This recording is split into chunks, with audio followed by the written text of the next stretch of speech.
Right to a channel of light fluid. Yes, we're back with Sanctuary. It's been a while since this update came out, but I've had a lot of other things going on. So it's got pushed out of the schedule once or twice because other things just came out that I think people are really going to want to see that one. So yeah, we are finally here. Took us a while, but we're back with Rangativurk and let's see what's going on.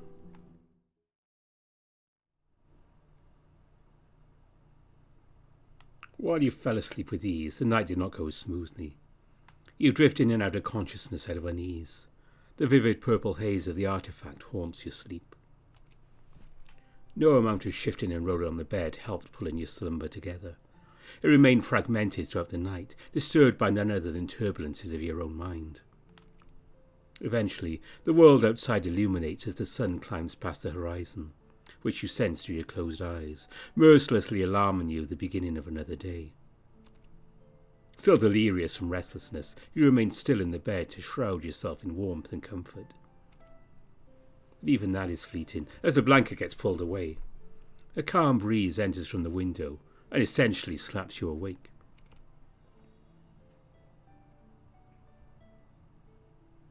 It seems that the prince has accidentally robbed you of the blanket in his own calm slumber.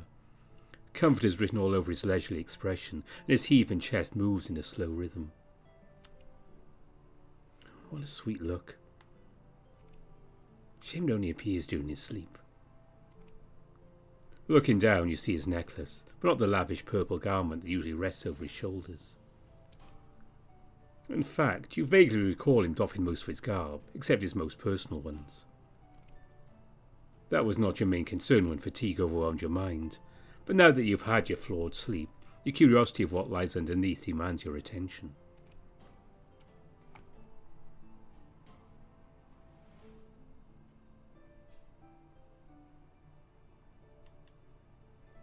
While your rest wasn't the most fruitful, Rangativurk seems to be satisfied with the room's quality and is having a long-lasting sleep for once. The best you can do is ensure the end of it remains undisturbed. The start of your day can postpone for the other wolf. You remain still on the bed and make no noise, even if it is a humble gesture that will go unnoticed.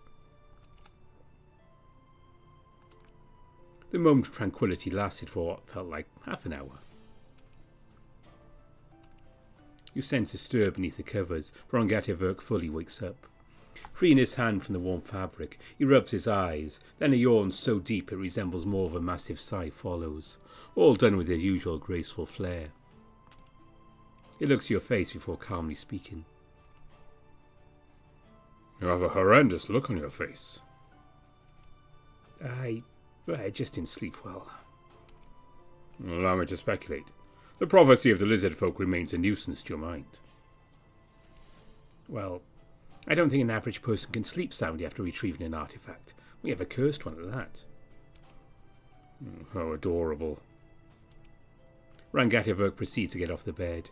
He demands you to look away as he dons his outfit, and he walks near your backpack afterwards, interested in seeing the artifact once more. You do so, pulling out the spherical object and setting it on a bedside table. Without the whole lizard folk tribe chasing after you, the both of you are allowed to observe it in greater detail. The artifact is a purple glassy orb with carved runes on top, yet is completely smooth to the touch.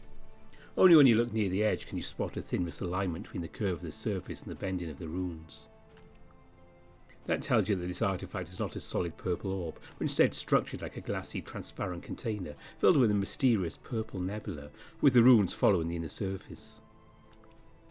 But even with the clue that the runes are to be read in reverse, neither canine in the room knows runic language in the first place to decipher it. We're still stuck. If you're so curious of the consequences of unavoidable action, is there no specialist you can consult? Yeah, and get this confiscated with a sent to prison if it reads, "Cast Meteor Swarm"? How do you know this orb cannot be good if the Guildmaster is surreptitiously doing all this? It could also simply be used to hex someone if the artifact's function is similar to its nature. I agree, it must be concealed from the eyes of the peasants.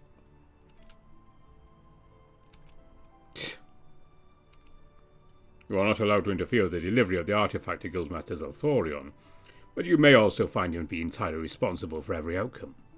I see no basis for your apparent struggle. Entirely responsible? Just because we didn't do it ourselves doesn't mean we're guilt-free. We are accomplices by definition. I see no possible rectification. The path ahead is set. I want to do something about it. I want to at least know how awful our path is. At least then I can come to terms with it. Rangativurk looks at your eyes, see if your request is genuine. The prince appears a little surprised to find your actual concern, and he resumes with a heightened respect your insistence. Curiosity is a beast tamed by wisdom. You must know when to feed and when to starve it, such as it does not grow into your own bane. Whether out of competence or pure luck, your reasoning is sufficient. I can only pray you don't regret what you ask for. Nevertheless, feeding it is a difficult task. Your best attempt is to gather information directly from Gatheloria. Despite how stupidly risky that is, you still trust me to not mess it up, don't you? Clever observation, as per usual. You know the importance of the referral letter. Our sole compass in this vast world. We each have been doing our absolute most. I shall not work against your preference whenever possible. You give him a nod. It's likely fine we have some extended questions about the orb after retrieving it. How much we can dig from Deceiver, though? I promise it'll be fine. Rangativurk stares at you from above before looking away. Is there anything else that you must trouble me with? Nope. Then let the day commence. The druid strolled the other side of the room to pick his staff up with his two hands. You see him close his eyes and mutter, and the jaded glow of the crystals regain luminosity as if some volume of magic is channeled back in. While Rangativurk is busy recalibrating his magical staff, you also do an inspection of your equipment, see the damage from the instance yesterday. Surface marks here and there, but nothing calls for a repair. You then pack your belongings up, with the artifact snugly fitted into the backpack. Rangativurk soon joins you. The two of you proceed downstairs for breakfast. The menu of the tavern is a little different from that in Moonrest. Some of the ingredients are swapped for local alternatives, but no significant alteration. The prince's fashion is still subtly judged by the other tavern patrons, but soon enough they stop caring. How much time do we have left?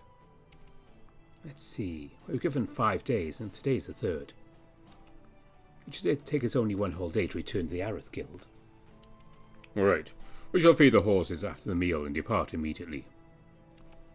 I meant to say we have 2 days to spare. What good does it bring that you waste away time?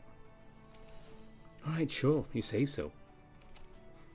You just agree to his plan of action. The prince has proved himself to have some unyielding opinions.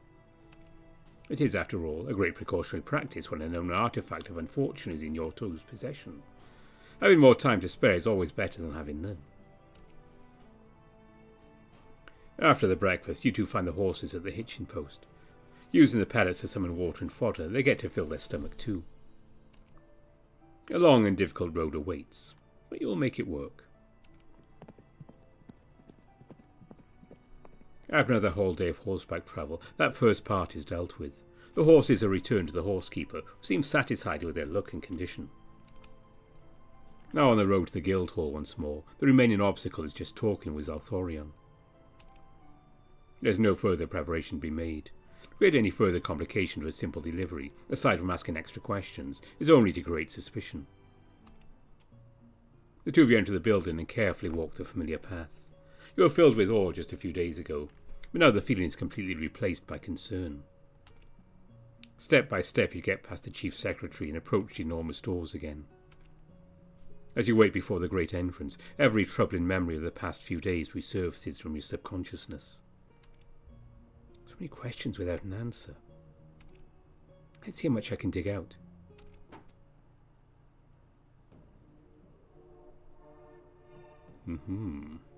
So we have to be careful what we do, if we know which it will be. The doors open and Gatheloриa's office comes to view once more. Behind the desk is the crow himself, looking with you with a harmless smile. My secretary have informed me of your two's triumphant return. What a delightful morning. It must become so obvious when I can see what lurks underneath. It was a strenuous process. We did successfully entangle your arcane fuel from its predicament. I must applaud your effort. You two have done what many couldn't. I'm sure how you managed to recover it from the tribe is a tale to share, but I truly want to see the result for myself. Of course. You retrieve the orb from your backpack with care. The majestic purple glow adds a hue to the environment, and for a moment the Guildmaster is deeply transfixed by the artifact before quickly snapping out of it. Something wrong with him. Yes, that should be the real thing. Crafting a replica identical looks alone will take weeks, not to mention that luscious glow and unique complexion. After the visual confirmation, he continues. Dear Rangativurk and I won't forget about your contribution. Your names will be inscribed in the history of the elemental engine we will finalize with this core. I appreciate and accept your flattery. However, I believe my companion requires some final elucidation regarding this prestigious item. It is not our place to demand elaboration, yet this orb, unparalleled in its engineering genius, must offer invaluable insights. Ran. Oh? Just a few questions. He can't be thoroughly prepared if he's lying. Something has to slip out. Well, of course. Ask away.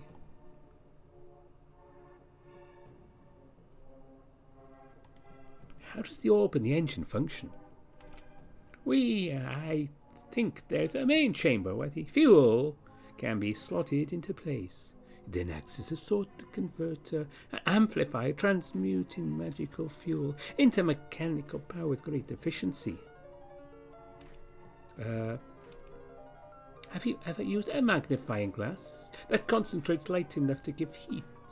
Kind of. Now imagine that, but we convert an abstract force into something we can reliably use. Sure. I'm not sure whether the bluff begin and end. That's definitely not the job for something called a fuel.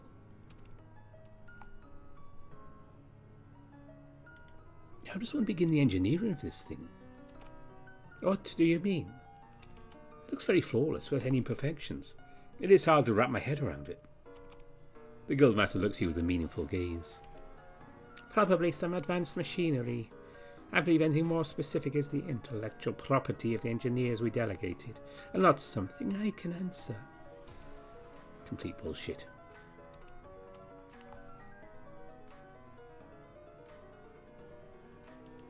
Why does this orb look so menacing? Zarthorian lets out a small awkward laugh. The Guild specified the dimensions of the slot on his required purpose, but gave the engineers full artistic freedom. I do agree it does look a bit too proud. Maybe it wouldn't be stolen in the first place if it weren't. Shifted the blame onto a made-up someone. Oh, what does the rune say? Heh, I can't read that either. That is the designer's job. Why do you assume that I know runic? You're a scholar of the Archaeology Society, as you said before. Ah, you remembered. No, that is irrelevant to the archaeology I am familiar with. Before you can think of what to take from the short talk, the Guildmaster clears his throat and interrupts you. I think that is enough. As much as I have to talk and explain, there is information that must be kept confidential to the Guild. We apologize. Rangativurk looks your direction and gives you a subtle stare, demanding you to stop. Please, put the orb on the desk atop the little stand.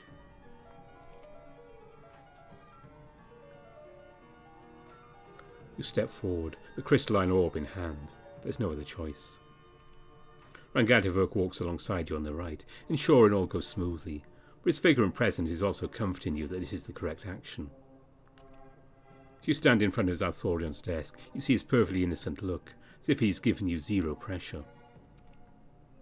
After the slightest hesitation and a quiet sigh, you comply.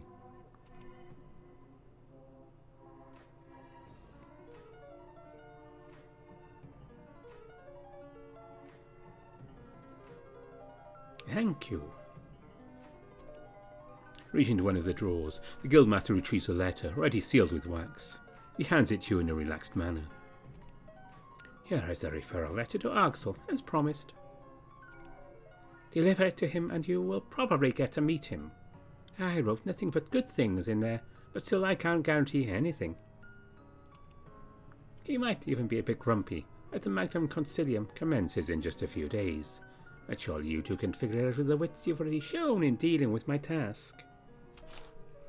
You take the letter and place it in your backpack.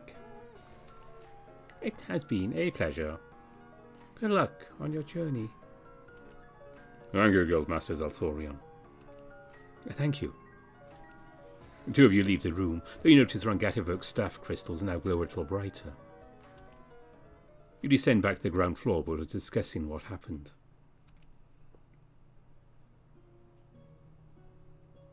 I don't think your effort was very fruitful. Unfortunately so, but at least I tried. You say this to comfort yourself. You tell your guilt that you did whatever you could in this moment. What now? Straight to Axel? That would be the ideal plan. Let her laugh of equal parts of speechlessness and astonishment. But his pace is just his ambition on full display once again. Sure, we just have to get to the port and check the schedule of ships to Gatheloria, then get to the centre of the continent. It's almost fascinating how extensively your people has triumphed, yet no magic facilitates your journeys. That option exists. It just remains exclusive to the rich or powerful. And do remind me, for I cannot recite the many teachings of our Genesis. What is a ship? Really? Rangativurk proceeds to gaze into your eyes, utterly serious. Large vessels can travel across the sea. Suppose that is not needed back in your homeland. You want to get seasick? I believe I have not previously encountered such an experience to know the answer myself. Oh, how fun. Let's find out.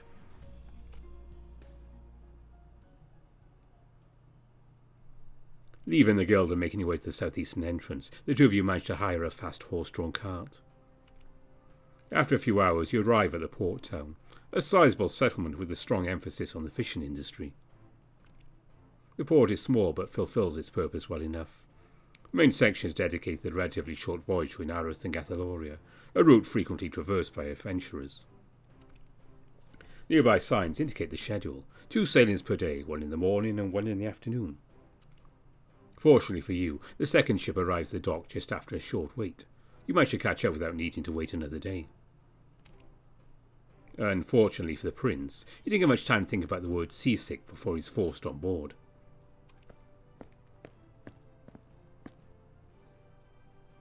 The wolf opted to stand on the deck among many others. His 2 legs are slightly spread apart, and his staff helps him gain further support. The only issue is the entire ship begins to rock back and forth, or sometimes side to side. There is nowhere stable on the wooden planks.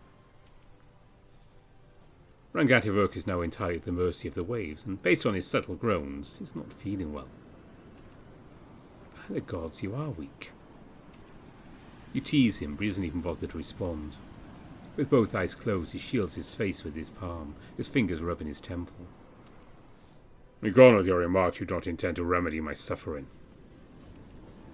There's not much to do, it just happens to some. Perhaps focus on the horizon in the distance. I've heard that it helps. With a sigh and a groan, he lifts his head and squints at the distant point.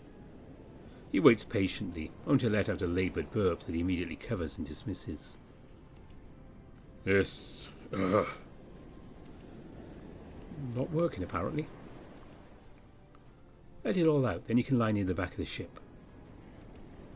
What? Are you suggesting that I, Prince Reg... With impeccable comedic timing, he regurgitates his last meal into the sea below. It's the first time you hear the prince make such sounds, likely also the last. You pat his back with moderate force repeatedly to help him relieve the pressure inside his stomach, then offer him your water skin to rinse his mouth. With him audibly panting and groaning, you help support his unstable figure as every step he takes is shaky. Eventually you two reach the crowded passenger cabin, where he can lie down against a wall. There, Rangativurk is more stable, though still weakened. With his arms crossed, he can only tolerate the painful trip that'll last for a few more hours. After a short while, just when he thought nothing else would happen on the vessel, one lone figure emerged from the surrounding noisy crowd. A sparrow of golden brown and white feathers, dressed in loose and elegant clothing. What captures your attention is the instrument that he holds in his hand, however. A violin. What is going on here?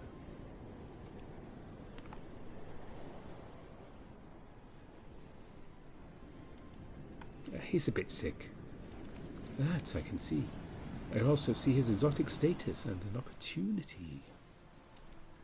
The sparrow swiftly puts the violin on his shoulder and rests his head on the chin rest. He chirps while playing a quiet intermezzo that not only was pleasing to hear, but also soothes Rangativurk's tensing figure. His breathing gradually decelerates to a more normal pace, and the piece goes on. And finally his eyes look to the standing bird when the music ends. A short yet masterful rendition, but to alleviate symptoms with mere superb music would still be an over-exaggeration. That instrument of yours is an enchanted tool, is it not? An educated mind. So hard to find one these days. The bird also sits down now, with you three now forming a small triangle. I am Virtue, a great violinist if I do say so myself. I'm trying to find inspiration to compose my next work, though it's hard to come by. He fiddles with his violin, plucking a few resonant notes as he continues. I don't sell my talent for a sum. Instead, can I listen to some interesting tales as I play? Tales? Stories. What you have gone through, what you have seen. Surely someone dressed like that has a lot to offer, right? See, I'm not the only one who judges your fashion. It is not a bit ingenuine that you first tempt me with the taste of goodness and then demand that I cooperate. Maybe, but I'm not asking for much here. Just omit the sensitive details. It's better than having to clutch your stomach for hours. Fair enough. Virtue proceeds to play a playful melody. Well, let me first tell you more of my background. My appearance was much needed, though it's a bit more unpolished than I'd like it to be. The sparrow played and chirped as he spoke. The hours of travel became less bland with an entertainer on the ship. Information was shared among the three of you. Rangativurk did not disclose the parts that would reveal his otherworldly origin. The ship finally slows down and stops in front of the port. Other passengers stir, eager to leave. How we got there? The great Prince Rangativurk does not perish today.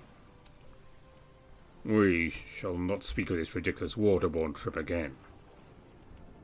That was great. I learnt a lot. The bird bounces up from the ground. Farewell. Farewell. I see you around. The bird hops off and disappears into the crowd, which are eagerly escaping from the vessel. Before you leave the vessel like the many others, you two get up and do some stretches for your numb limbs. There is still one more leg of the trip, from the harbour to the centre of the city. You remind Rangativurk of that information, and you see him inhale steadily and sigh, while maintaining an emotionless expression. He looks so done. How about we just go to rest a bit earlier today? I'm sure your stomach is growling, as half of it was discarded. I can agree to that. We will resume the journey to the Supreme Guild tomorrow morning, immediately. You nod. After that, the two of you debark onto solid land once more.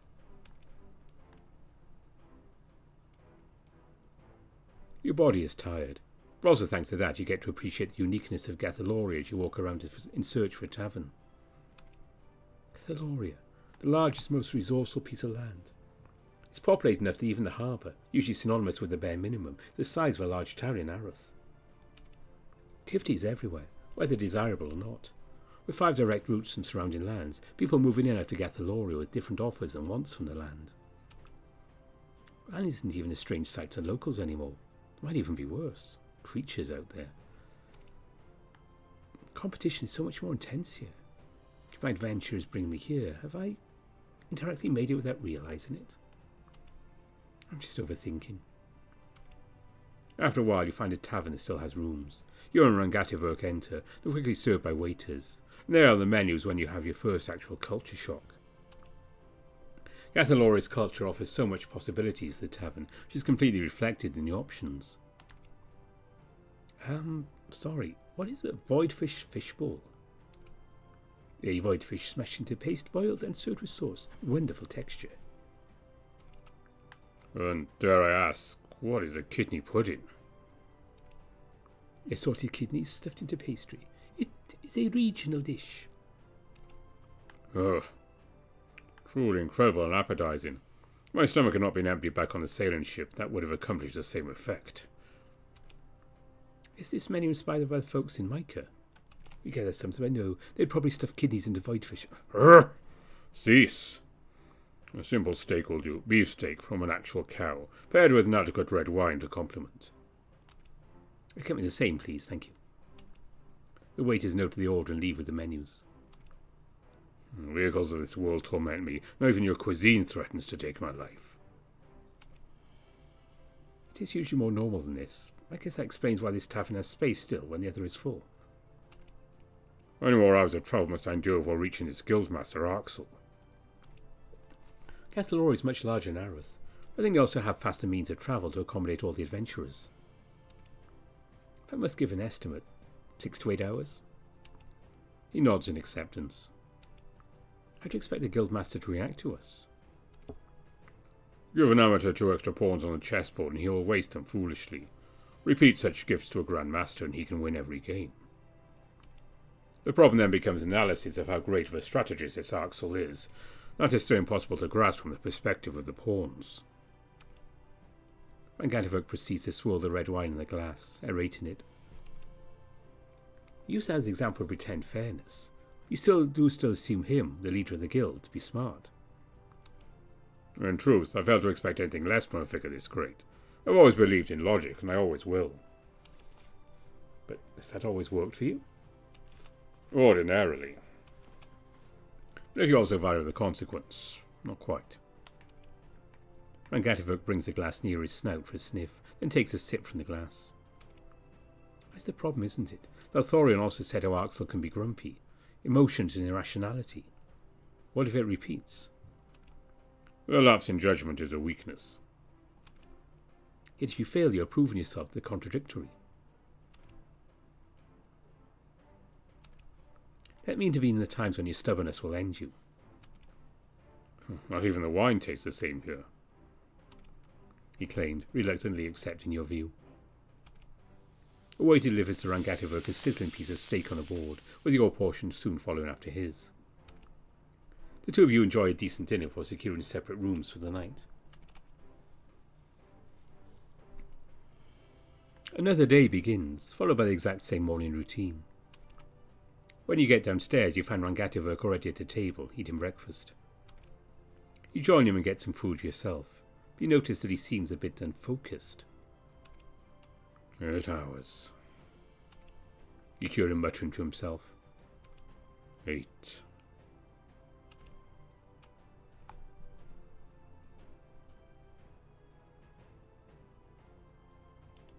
I'll be there, no matter what happens.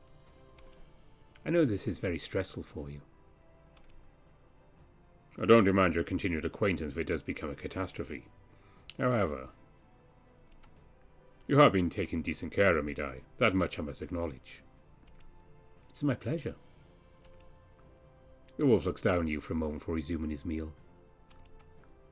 You feel like you could pat him on the shoulder. That would be too affectionate for the occasion. Nevertheless, you watch as the prince continues to eat, with a slightly better look on his face. After the food, he seems more revitalized. With that, you two proceed out of the tavern and onto the roads.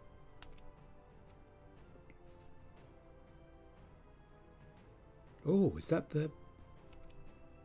After a short walk to the main exit of the town, you spot the well-known magical mount practice become famed even outside of Gatheloria. Yep, magical rides. People with expertise in the fields of summoning sell this service. You tell them where you'd like to go and then they summon a seed that starts trotting there. No food required, constant fast-paced travel without fatigue, always aware of the right direction, and disappears without trace after reaching its destination. That would suit us perfectly. Actually, can't you summon animals similarly, Ran? There are complications. I cannot do so right now. You look to Rangativurk, who seems not wanting to further elaborate. The crystal on his staff still idly glows brighter than you remembered. Shrugging, you two walk forward to the beast summoner, informing of your intended terminus. Hello, we'd like to get to the Adventurers Guild. Yeah, which one? The closest one in Sanara or in Yantia? The biggest one, the Supreme Guild of Gatheloria. We heard to find Guildmaster Axel. Starfall it is. Horses can do, eh? After seeing the nod from the two of you, he whistles. Two ghostly figures appear before morphing into beasts of burden. Riding equipment comes into existence similarly. You pay him for the trip, then get up on the saddle. Your companion does so too. After confirming that their destination is correct, the horses begin galloping away. Following a commonly taken path, the journey was considerably smooth. There were no highwaymen who tried to rob you or the prince, and the view was pleasant. A few hours was all it took for the horses to arrive and stop in front of the massive walled city of Starfall. After dismounting from the horses, they began to disappear, their existence fading into magical dust that further vanished into nothing. Now you're on the ground once more, with a bright sun overhead burning a shadow on the ground. That is not compared to the massive one cast by the tall city walls. This is the capital Gatheloria, already shows in its fortification to protect its people. Looking above, guards patrol between watchtowers, overseeing any danger in every direction. However, the state of the city is not your interest. It is the Supreme Guild near the beating heart of it all, exerting an importance as great as the governmental entities that control the capital. Let us proceed. Thus begins the walk from the peripheral part of the city to the centre, the final section of this lengthy journey. Every step still calls out your cowardice, imploring you to reject the unknown fate. You've come too far to quit now. Rangativurk and you have each other's backs, and neither can escape fate's call.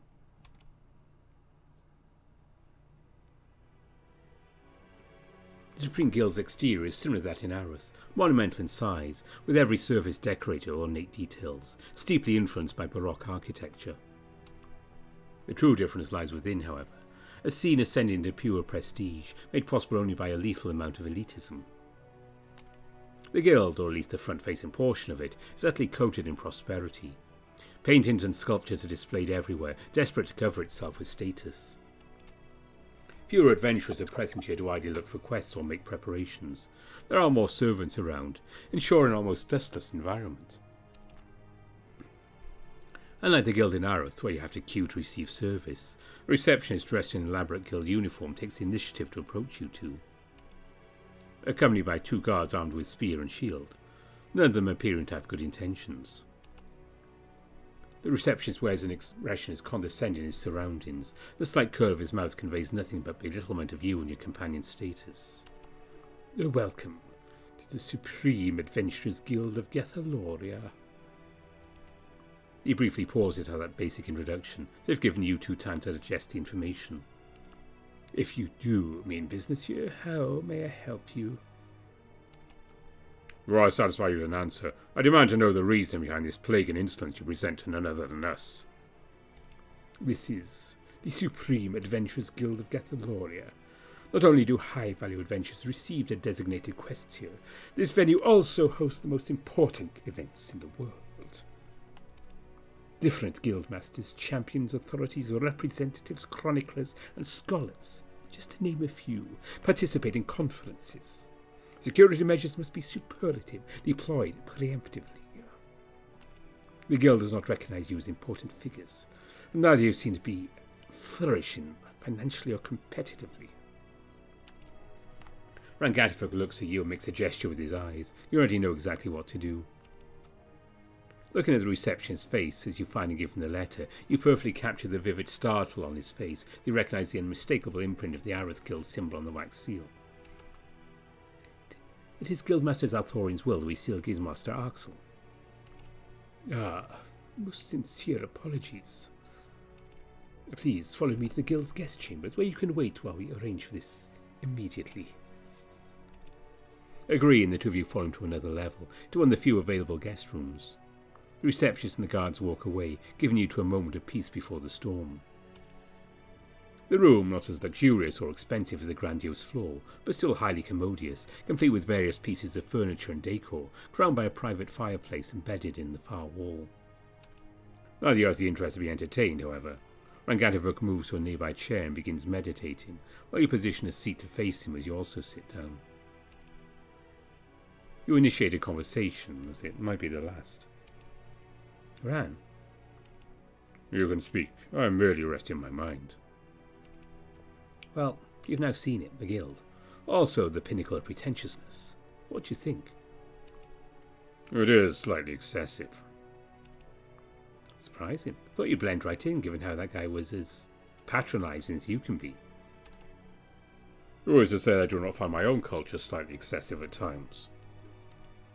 Rangativurk shakes his head lightly, reluctant to elaborate on that statement. Besides, there's a difference between my sophistication and mimicry of such. I am the Prince of Regnoir, and he a peasant in a clever disguise. He was fair for his role. It's not really a fabricated status, is it? The end of every path lies professionalism. That further develops into luxury and prestige. While the individual gratified in his status allowed it to influence his essence, his reasoning and actions, but such indulgence has no place in the soul. It shall forever remain merely an accessory. Excess covers naught but exposes ingenuity. That is too cryptic. Worry not, you may not fathom, but you do what is righteous. With or without my presence, you shall go far in life. With or without, huh? There is ultimately a possibility of me perishing with my destiny unfulfilled. If the Guildmaster does offer no leniency, he also directly voids my promise of fortune to you. Although I do not know how great that promise still is as a driving force for you, I must admit the possible prospect of becoming naught.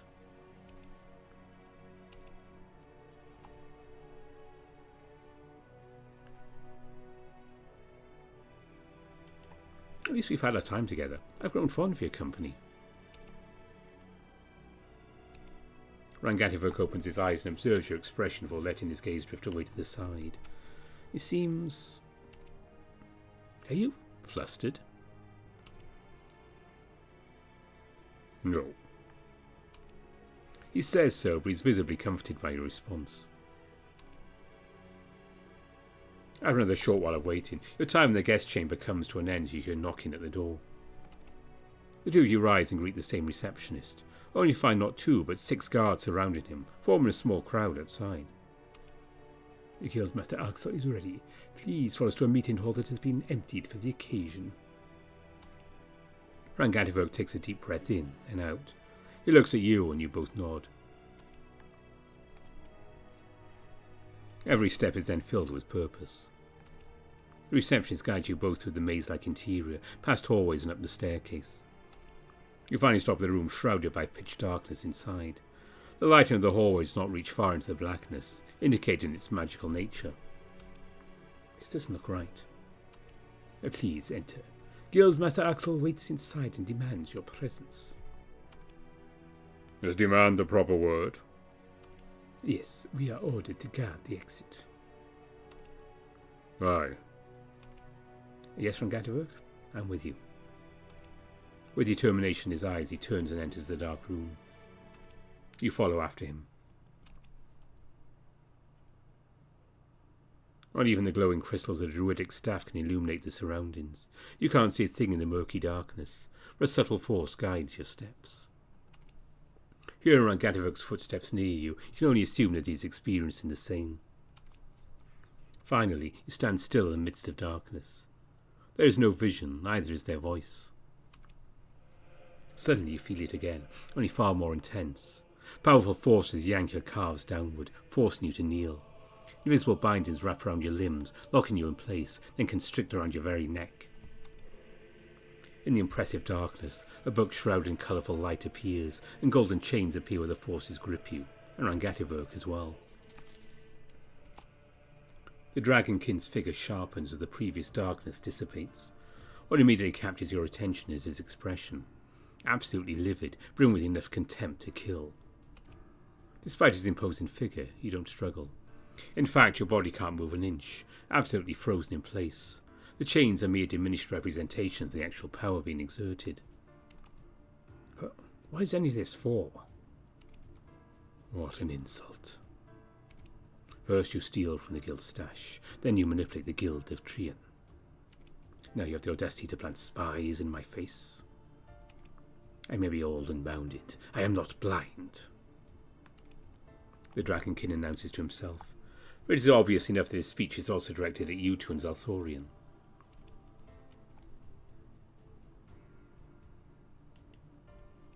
We are not spies under Zalthorian. Yet I have seen his letter. Every word a dagger under his sleeve. Yes, but...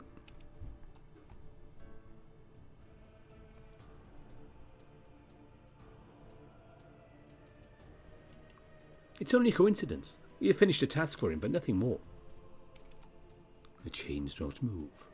Either you come with the intention to harm me or the guild. Yes, I can understand you now. If so, what you've already done for Zalthorian. The chains remain steadfast. Guildmaster Arxel is still tense and suspicious.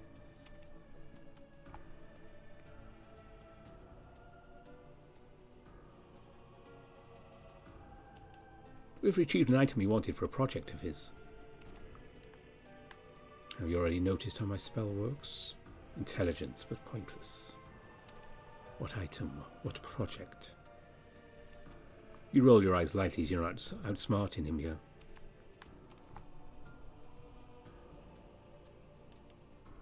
Guildmaster Zalthorian asked us to retrieve from a tribe an orb, which turned out to be an artifact. It's a purple runic ball that we believe bears a curse of misfortune. As you spoke of the artifact, steam billows from the Dragonkin's nostrils. He's overwhelmed by annoyance. You two completed the final part of the puzzle for him. All that just to walk right into repercussions. Willingly so. This is the greatest stupidity I've seen in many months. It is me who forced Dai to deliver the orb at all costs. It's only I who shall suffer your wrath.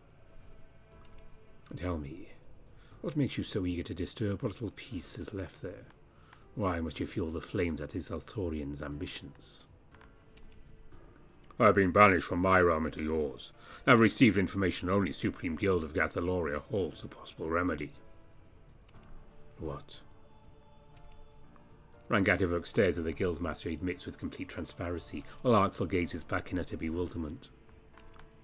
The Dragonkin freezes for a moment there to process what Rangativurk has said, before moving a few steps closer. His floating spellbook flips to the page by itself, and there is a subtle glow in Arxel's eyes. You are one of them. You share the same shade with those shadowy assassins. You are the one they have been looking for all over the place. If this group is related to me, I must be let know what information you have gathered. Arxel remains silent, standing still as he analyzes whether the prince's request is reasonable. Fortunately, he allows a small digression from his great concern. We have been receiving reports of otherworldly figures, living shadows, attacking humanoids on the roads.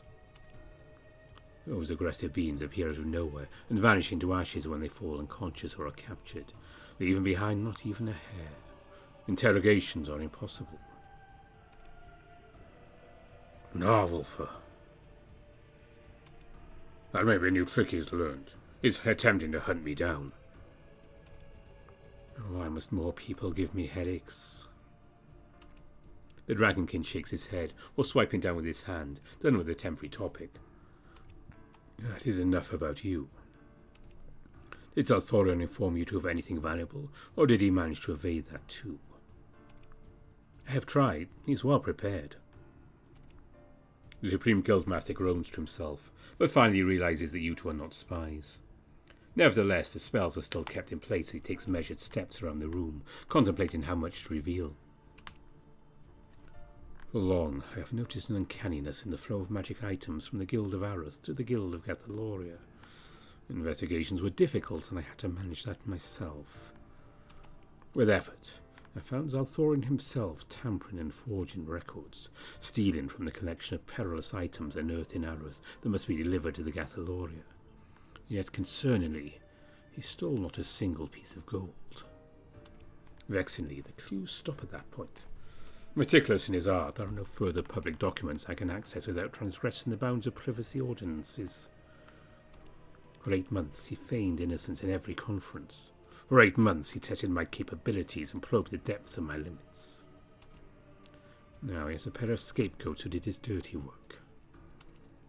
The dragonkin face palms, visibly stressed. Would you be able to speculate what Zalthorian might possibly scheme with the artifact and the items? You must have great experience with the properties of magic. No, I cannot. There are endless possibilities he can do with one, using any proper methodology likely dug up somewhere. If we know the artifact shapes reality to bring curse and bad fate? No. But there is another direction. The Magnum Concilium that he must participate in is to begin in 2 days. He must have stowed the artifact away or already readied it. We can make amends if there's still a chance. The Dragon King gives you a death stare. It is as if what you suggested is so foolish it shows ignorance of the situation at hand. Are you aware of how impractical of a suggestion that is? Zalthorian is a crow. His voice is never a solid evidence. Any written document would not be easy to be found. All the Aroth Guild's senior members were selected by him and no one else. Gaining entry to his chamber is troublesome. Have you not the right to grant us explicit permission to search his office? I do not. As written, each guild division is independent, with only a short list of exceptions. As per what is not written, a guildmaster must not doubt the work of another. Doing so risks the beginning of an era of distrust. So you begin the distrust secretly. Brilliant. Again, Ran and I should do something to make things right. I second that opinion. I have great confidence in our success. Guildmaster Arxel looks at Rangativurk and you with a judgmental stare, but you have no fear. It is impressive my chains of truth did not move an inch during your assertions. This is all to earn a scroll of planar travel, is it not? That was the original purpose of your arrival here, and even now you fancy the chance of performing for me. Neither of you speak. If your motive right now is entirely out of justice, not even you can tell if it remains untainted by gain. The Dragonkin shakes his head and sighs. We shall talk about that after this whole situation you fulfilled is dealt with. The 7th Amendment enforces Guild's responsibility to aid those suffering from 4th Dimension mishaps, if not entirely impossible. It would also be great if reports of assaults made from assassins directed at you ceased to exist. My gratitude cannot be understated. Right. Do you have a rough outline of what you demand us to do? The echo of your words rings in the meeting room as Arxel closes his eyes in contemplation, trying to make sense of everything for the optimal next step. A silence, and stay. He lets the spellbook continue to float in place, maintaining its binding effect as he leaves the room. Even without the Dragonkid's direct presence, Rangativurk remains quiet, and so do you. He returns after around 10 minutes, with him a small open crate that also floats effortlessly akin to his spellbook. As he steps back into view, the crate is set in front of you. The contents then become visible from your kneeling position. A few magical scrolls, 2 golden tokens bearing elaborate insignia, and a compact mechanical device. Thorin is ambitious. That nature of his was never concealed, if he has his prerequisites fulfilled. I will take this gamble. His plan is already in motion, and take that as justification for mine. You hear struggles in the Dragonkin's voice. He does not want to admit the deteriorations within the relationship of guildmasters, yet he must do so to mitigate this unknown event. He proceeds, explaining his plan to the canines. You are an ambassador of the Supreme Guild so long as you bear this token, which I will only lend and not give. Thorian's agents may still deny you access to his most private chambers, but dig where they permit you. Collect the original documents whenever possible, but otherwise use this loaded Luminite camera I've brought you instead. You must collect every evidence and present it to the Magnum Concilium before it concludes. This Magnum Concilium begins in 2 days. How long does it last? 2 days, as per the drafted agenda. You have 4 days in total, when getting the Guild of Arrows almost takes 2. Do not rush. Most adventurous guilds are enhanced with the magic circle that serves to protect valuable assets within. It also doubles as an anchor for teleportation. I've left 2 teleportation scrolls among some other utility scrolls for you. You two will use one to get to Arrows, and a second return to Gatheloria. That is more fair. I will attempt to hinder our progress and assign escorts that direct you to the Magnum Concilium following your return, but you must not fail. Decades of imprisonment and torture await you if you do, and the Guild is under no obligation to provide any plane and manipulation services if malefactors are in question. The Guildmaster says this with a gaze directed at Rangativurk once more, looks back with respect, but also gulps in anxiousness. I understand. We won't disappoint you. You claim with confidence, with the belief that if you can make Zalthorian's scheme come true, you can also break it. The moving chains further reinforce your claims as your truth. Arxel lets out a tisk, doubting your confidence stems from anything other than an inability to grasp the full picture, a mere display of ignorance. But he's also reliant on the 2 weaker canines, so no one else is in a suitable position to untangle the webs of guild affairs. Then lets out a deep sigh, knowing he's also in deep trouble at the end no matter what. Even if he isn't officially allowed to interfere with Zalthorian's work, he's still guilty of allowing the corruption to fester through passivity. To precisely pinpoint where the fault lies among the few parties seems impossible for now. Only the right actions ahead remain clear as day. Anything you must ask before proceeding?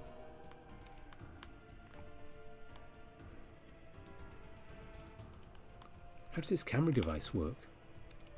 I assume you've never been to Astorik. You nod, prompting him to continue. There's a protruding button on the side of the body. Press it with force, and it punches and partially fractures the purified luminite within, letting out a flash of light from within the camera, masking the scene in front of the lens. The shutter then opens briefly, and the saturated view will be burnt onto a thin film, sensitive only to the luminite light.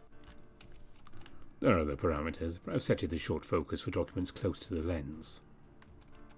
Both the ore and films are depletable. Do not misuse the device for any foolish reasons. I got it. What documents should we prioritize? Any and all that shows direct correlation with anything evil. A compilation of evidence demonstrating imminent danger is required to terminate his standing immediately.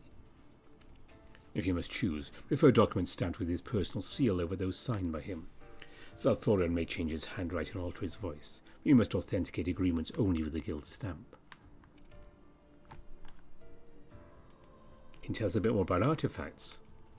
No, I don't see how that aids your obligations. Okay. Can you provide any details about the Magnum Concilium? That is an assembly of the greatest minds. In simple terms, we discuss the financial status, reevaluate the entrance scene, and strategically plan future actions for each division of the guild, done over dozens of hours. Each guildmaster is required to attend. While they are occupied with work, their vice guildmaster takes their place in the guild. Major decisions are delayed until the guildmaster returns. I think I'm starting to see the full picture. I need to see Zalthorian's documents complete my thoughts. There's nothing else I must know. You say, but even if you've equipped yourself with enough knowledge to proceed.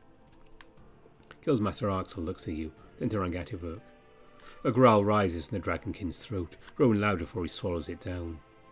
He understands that the pair is not to be blamed. The intense dissatisfaction burns as rage within him. Regardless of success or failure, the Adventurers Guild will be shaken in a few days. The Dragonking's permission for you to gather evidence signifies the breakdown of his relationship with Zalthorian, whose desires remain beyond everyone. The Guildmaster utters his final message, the last realization of the severity of the situation, and the final plea he can make, all distilled into a single warning. Do not fail me.